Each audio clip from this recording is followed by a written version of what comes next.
Hospitals call for more money as NHS waiting lists reach a record high. 5.6 million people are now waiting for routine operations, leaving many in limbo and in despair. If I don't have the operation, my life is just going to get worse and worse. So I'm really scared. Only this week, the government announced extra funding for the NHS, but hospital bosses already say that is not nearly enough.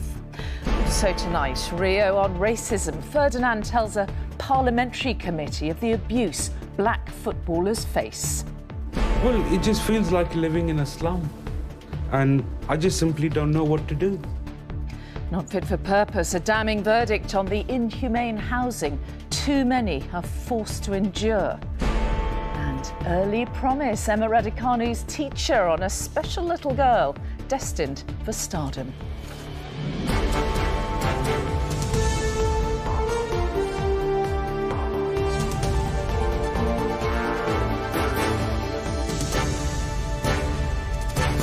This is the ITV Evening News with Mary Nightingale.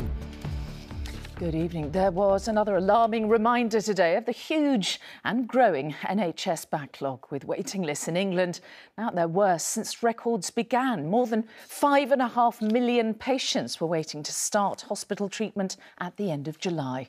The Health Secretary Sajid Javid said extra funding raised through the tax increases announced on Tuesday will make a big difference. But he couldn't say when. And one consultant told ITV News that without more staff, they won't be able to tackle that waiting list. Our political correspondent Romilly Weeks heard from one patient who says his life is on hold. It's not a small operation Nathan Clark is waiting for. He needs brain surgery for his epilepsy. The effect on his life of waiting for over a year now is not small either. I used to be able to drive, I used to have a job, all that got stripped from me. It's terrible. You don't get no calls, you don't hear nothing, no letters. So you're literally left in limbo. You don't get nothing back. Nathan is just one of 5.6 million people now waiting for routine hospital treatment. That's the highest number since records began in 2007, when just over 4 million people were on the waiting list. Of the total today, almost 300,000 have been waiting more than a year. The Health Secretary today was unable to say when waiting lists will start to fall. This record catch-up fund for the NHS is going to make a huge difference. It's very hard to put an actual number on it, but I know that with this catch-up fund, there's billions of pounds extra that we're putting in, and with the innovation that I know the NHS can do, because I've seen such a fantastic example of it today, this is how we're going to tackle the waiting list. The new funding is urgently needed in hospitals like here at King's College in South London, which has already bought new MRI scanners and opened extra operating theatres to deal with its backlog. Is it realistic to think that we can get through this backlog in the next couple of years? Absolutely not. We will not be able to do it with the staff we have at the moment. Remember, the staff were working all through the pandemic, perhaps not at the same level of intensity, but certainly we don't know what the intensity is going to be because we still don't know the referral base, how big it is. Staff take forever to be trained. Ministers might not be keen to put a time frame on clearing the backlog, but tax rises to pay for it will kick in from next year. The millions whose lives are on hold, like Nathan, are desperate for it to show results. And there are so many difficult stories of people really suffering like Nathan because of these long waits. The government is going to be under real pressure to show that it can turn things around, especially when people start to feel the effects of these tax rises. And not just on waiting lists, but on social care too, which is supposed to be getting a larger share of the funding in a few years' time. And already there are many who doubt that, given the ever-growing demands of the NHS, whether that is realistic. OK, Romilly Weeks in Westminster, thank you. Now, one of the country's biggest supermarkets has warned shoppers that they face industry-wide price increases. Morrison says the cost of freight and wholesale goods have gone up, and the shortage of HGV drivers is also having an impact. Food suppliers say the cost of everything from cauliflowers to vegetable oil and even cardboard has shot up. Here's our consumer editor Chris Choi on the price warnings. It has already hit shops, some restaurants, even well-known pubs and rubbish collection. Now a warning that the driver shortage could also hit us in the pocket, leaving customers dismayed. Realistically, I don't see why the shopper should be the one that bears the brunt for this, really. As long as they don't put up too much that can affect us, that obviously a lot of people are still not working. Today, Morrison's warned of industry-wide retail price inflation, in part due to the HGV driver shortage.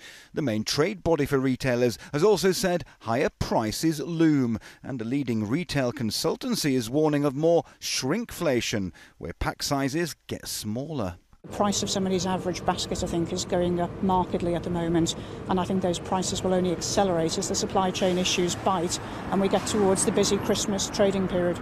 Price rises are already hitting the wholesale markets. For example, cauliflowers up 17% in the last year, onions 29% and iceberg lettuces 31%. Well, we have a 30,000 square foot warehouse here with approximately 2,000 products, which will eventually all be affected by the current crisis. Every single one? Pretty much, yeah. Vegetable oil is at a 30-year high, cardboard has gone up 40%, and plastic packaging has gone up as much as 70%. And of course, one way to attract lorry drivers is to increase their pay, which has a knock-on impact to the food prices. Morrison's warning today was stark. As suppliers run short of lorry drivers, it could end up leaving millions of shoppers increasingly short of money. Chris Joy, ITV News. Now, government plans to turn back migrants crossing the English Channel from France have been branded unethical, unworkable and illegal.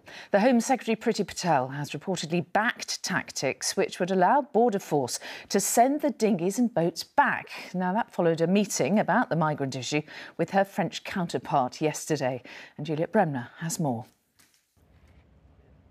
Another rescue mission safely accomplished. HMS Vigilant today returned to Dover, both her decks packed with migrants.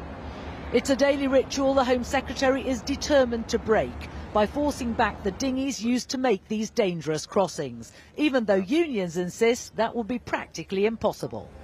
You can only turn back into a receiving vessel, so the French must cooperate. They've got to have a vessel alongside willing to take the migrant vessel should we be able to turn it. And the position, as I understand it from the French government, is that they will not cooperate in this. Priti Patel has repeatedly asked her French counterpart for help and handed over millions for increased border patrols. But today he tweeted, France will not accept any measures contrary to the rights of the sea, nor any financial blackmail. Instead of bringing people back to safety, it's understood that the crews of these Border Force vessels have been training to enforce the so-called turn-back policy, but only when it's practical and safe. And many people believe that will be rarely, if ever. When European coast guards used the same tactics against migrants trying to reach Greece, it ended in distressing scenes. One former head of the Navy foresees similar problems. Turning a rubber dinghy round when they don't want to be turned round, and then what do? You tie them to and use steam into the French one, or do you turn them around and say off you go, because they'll immediately turn around again and come back, and then you'll turn them around. I mean, the whole thing is just bonkers. Thousands have arrived this week alone. Finding an effective way of stopping them remains elusive. Juliet Bremner, ITV News, Dover. In Afghanistan, dozens of international passengers have flown out of Kabul on the first civilian flight since the Taliban took over last month. 13 British nationals were on board the Qatar Airways flight to Doha, the first to leave the country since the US forces left the country. The Foreign Secretary Dominic Raab said he expects the Taliban to continue to allow safe passage for those who want to leave. Now here, the former England star Rio Ferdinand has told MPs about the appalling racism directed at black footballers, and he revealed that he's even had to explain to his children exactly what the monkey emoji means. He said football is sliding backwards on the issue and it's threatening players' mental health. Our political reporter Shihab Khan is here. This is really disturbing, isn't it? And the evidence itself was disturbing too. Yeah, absolutely. So MPs were asking to hear evidence so that they can assess this proposed online safety bill, which is intended to deal with harmful content online. The former England star Rio Ferdinand was one of the people speaking today. He mentioned some of his experiences, also spoke about what happened to Saka, Rashford and Sancho after they missed those penalties in the Euro final. But footballers themselves have been taking a stand recently. Players have been taking the knee. But think back to what happened just yesterday when England were playing Poland, and as they took the knee, they were being booed and jeered. Now, Rio Ferdinand says that a lot of that is because racism has been normalised online. And he shared this really powerful anecdote when he was talking earlier today. A big impact as well when these social media messages come through online, the hate online comes through to you as an individual. A lot of us have children, and I have to sit there and have breakfast with my kids and explain to them what the monkey emoji means in that context, what a banana means. Dad, why is there a banana under your post? Why is there loads? What's that about? That will resonate with so many people. I have to look through my own Twitter mentions when I put a tweet out and I see similar things very often. You don't need to be one of the most famous people in the country to be dealing with this, but having someone like Rio Ferdinand speak out will put pressure on social media companies to act. Shihab, thank you. Still to come, the ITV Evening News. Our housing investigation exposes new lows. The flat where water contaminated with faeces seeped through the walls. And one of Emma Raducanu's first autographs, how Britain's newest tennis star was destined for success. Did you ever imagine when you taught her that she'd be at the stage she is now? I did, to be honest, yes. Yeah, of course she did. Brilliant. Those stories and more after the break.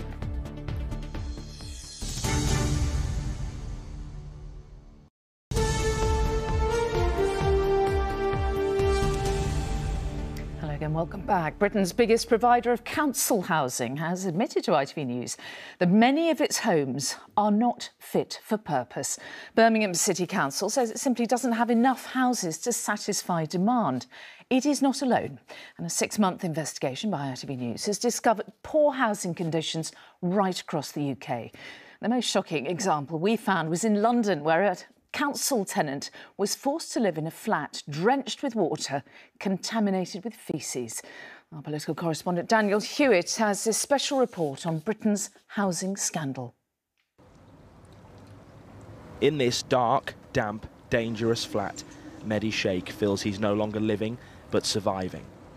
The place he's called home for 17 years has fallen apart around him. As you can see, all this is just melting away.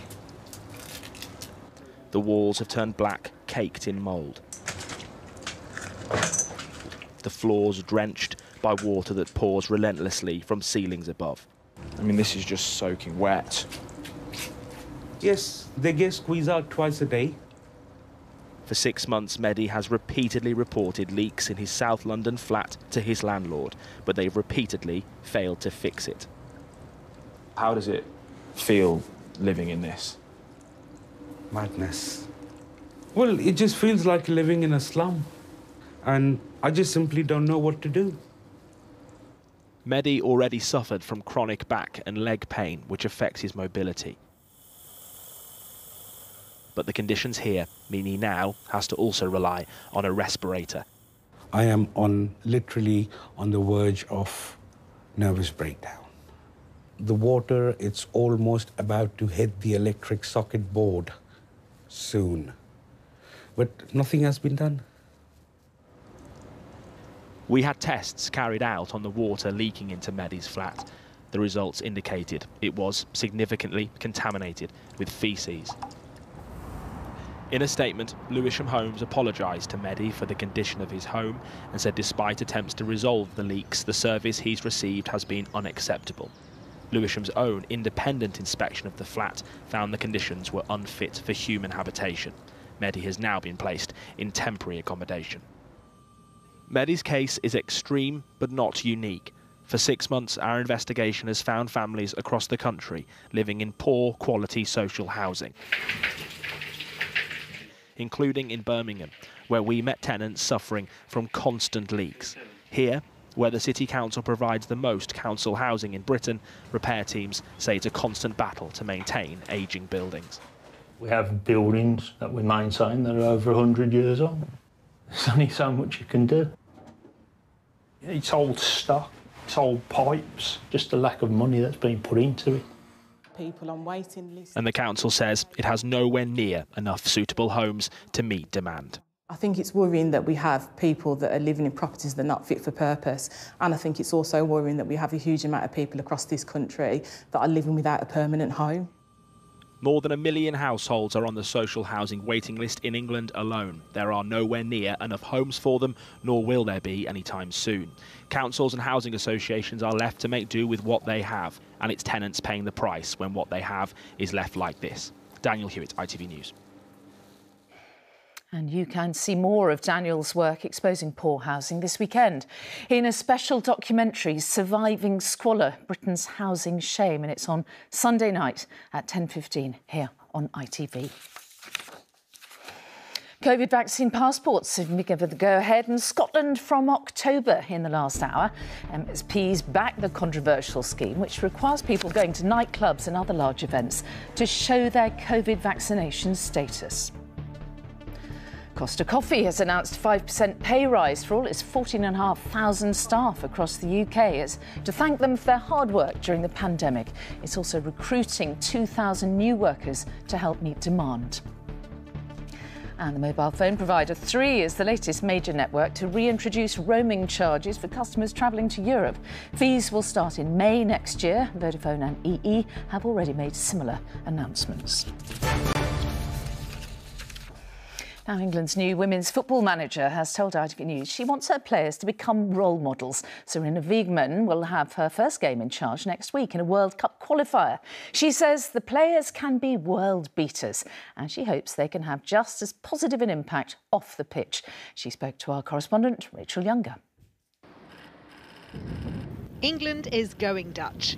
Walking out onto the hallowed turf of Wembley, the woman charged with restoring the roar of the country's lionesses. Yeah, it's terrific to be here. Very special. When I was a little kid, I wouldn't think I would sit here now. So yes, it's kind of, it's great to be here. Sarina Wiegman, a former midfielder from the Netherlands, won over 100 caps for her national side before coaching them to victory in the Euros and reaching the World Cup final. 2 years ago, England were up there alongside them, lifting the She Believes Cup before dropping 6 places in the world rankings. It's up to Wiegman to change that. But like England's men, she wants her team to shine off the pitch too. Do you see them as role models? Absolutely, yes. If we want to connect with the fans, then you have to show who you are. And then you have your values. And I think when we have these values and we live these values, I think that will benefit our game too.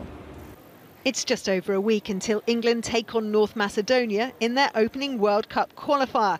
But Wiegman will only meet her players for the first time this weekend. It's a team she believes belongs back at the top. And with this very stadium due to host the Euros final next summer, she has a year to get them there. Rachel Younger, ITV News, Wembley.